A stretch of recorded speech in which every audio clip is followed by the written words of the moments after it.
Thank you very much. And I just wanted to thank our witnesses for taking time. I know you've been here for a good portion of your day, so we're going to wrap up this committee meeting. I just have a few last questions for you guys. So I had the privilege of traveling with Congressman Whitman last month to Southeast Asia. We went to Japan, the Philippines, and to Taiwan, and could see kind of up close just what is going on in that part of the world. One of the places we went was to Kadena Air Base, and the complaints we heard were about infrastructure and their inability to continue to do their very tip of the spear mission without some infrastructure improvements and some quality of life upgrades. Also talking to the Marines in Okinawa just about housing.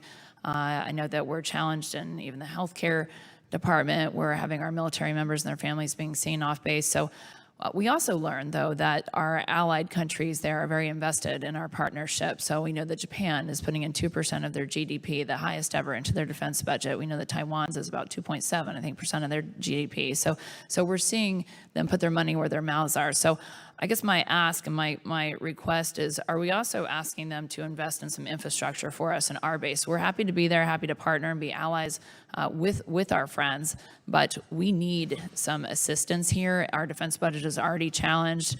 Those are parts of the world that don't have representatives that can fight for some of their base needs and infrastructure needs. So is that in the works? Are our allies willing partners in helping in our military investment?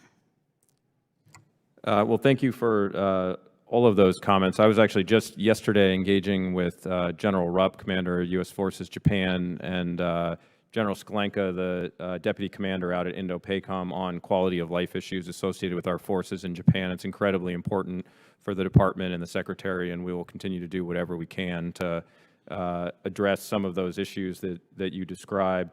I have also been encouraged, as you have, by the approach that our allies and partners have taken. You mentioned Taiwan increasing its defense budget. We're very encouraged by that. We've seen Japan set on course to double its defense budget over the next 5 years. The Philippines is also investing in new ways, and the Australians absolutely investing in their own military. And we think that's important for their own contributions to regional security. It increases their ability to contribute to our alliance in new ways as we think about integrating them in roles and missions, and in a number of instances, they are also contributing to infrastructure and supporting our forward presence. So we think that's really important, and I think the role of our allies and partners is key to our success here. Good. I just ask that we continue to prioritize that as well, in addition to warfighting. And then another question posed to us in Japan was the issue of ship repair. And I represent a district that has a large ship repair industry in Virginia, and that often complains they don't have enough business, and they, it's a lot of factors. We have not enough ships. I wish we had more, but the Japanese want to be more involved. I want to make sure we're repairing ships, as quickly as possible. God forbid there's a conflict, we're going to need to repair ships closer to where the action is. So how can we ensure that we're being protective of our ship repair industry while prioritizing the speed and just capabilities we have in Southeast Asia and being inclusive of Japan? I'm happy to take that question for the record. I understand there's a lot of factors here, including some of the domestic factors, and getting that balance right about our own domestic industrial capability here associated with ship repair, while also thinking about what contributions our allies and partners can make and what the operational requirements might be, is a really important question. I understand there are conversations underway now between the administration and Congress about some of these issues, and look forward to engaging on them going forward. Okay.